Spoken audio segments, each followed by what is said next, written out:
खाला ने कुछ नहीं कहा था और चुपचाप अपने कमरे में चली गई थी। खाला ने शानिया और मुझे तो देख लिया था, जिसकी वजह से मुझे बहुत डर लग रहा था। मैं सोच रहा था, आप तो मैं गया, ये क्या हो गया। हिन्ना मुझसे कहने लगी, तुम पागल हो तो नहीं हो, तुमने दरवाजे को बंद करना भी गवारा नहीं किया। हम देखो तुम्हारी गलती की वजह से ये क्या हो गया है। मैंने आसानिया से कहा, बस खुशी इतनी थी कि मुझे पता ही न लगा। खैर मैंने अपनी हालत दरस्त की रात को हो चुकी थी। मैंने स्कूल से फर्श हुए। उम्मी ने नीचे खाने के लिए बुलाया, लेकिन मैं कहाँ जाने को तैयार था। मेरी तो हालत बहुत ख़राब थी। मुझे लगा कि नीचे अगर जाऊंगा तो उम्मी को सब कुछ बता देंगी। मेरी खाला से काफ़ी बनती थी।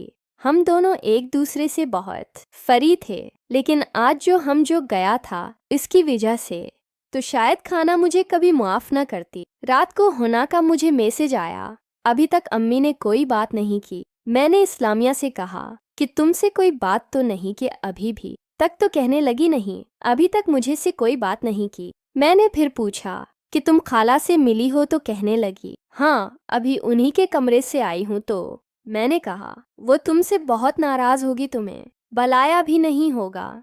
इफ्साना ने कहा, नहीं ऐसी तो कोई बात नहीं थी, और मुझे बिल्कुल वैसे ही मलनी जैसी आम दिनों में दूसरे को बुलाते हैं, उन्होंने कोई बात नहीं की। मैं बहुत हैरान हूँ, मेरी हुना से कहाँ चलो खाने पर पता चल जाए क्या होगा। सारी रात बेचैनी से गुजर गई। अगले रोज दरवाजे पर दस्त हुई तो मैं दरवाज़ा खोला तो खला थी।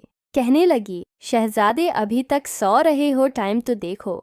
मैंने हैरानी से कहा, खाला मुझे पता ही नहीं चलागा टाइम तो। खाला कहने लगी, तुम्हें चीज़ों को अब कहाँ। जैसे ही खला नहीं कहा तो मैंने खाना की तरफ देखा तो खाना ने मुझे मुस्कुराहट दी और नीचे चली गई। जाते हुए मुझे कहने लगी, जल्दी आ जाओ और नाश्ता तैयार है, इससे पहले कि ठंडा हो जाए। मैंने कहा, जी खालो मैं आता हूँ। खैर मैं नीचे गया। हिन्ना में और खाला एक टेबल पर बैठे हुए थे। मैं भी उनके पास जाकर बैठ गया। खाना खाने के दौरान रोज़मर्रा बातें हो रही थी। अचानक खला ने अम्मी से कहा कि मुझे आपसे समीर के बारे में बहुत ज़रूरी बात करनी है। उम्मी ने कहा, ख्याल तो है, मैं तो बहुत घबरा रहा था। खाला ने अम्मी से कहा कि आपका शिराज़ादा बैठा अब तो अपने खालों के पास बैठता ही नहीं है। बचपन में तो मेरी गोश्त से उतरता ही नहीं था।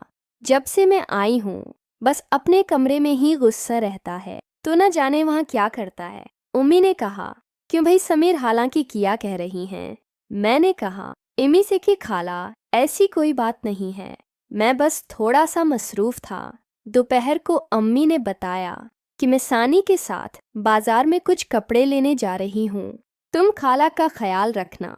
मैंने उम्मी से कहा, खाला जी ठीक है, जैसे आप कहीं। मैं सानिया के साथ बाजार चली गई। खला टीवी देख रही सी। जब खाना को पता चला कि मेरा सानी जाचकी है तो खाला ने मुझे आवाज़ दी है।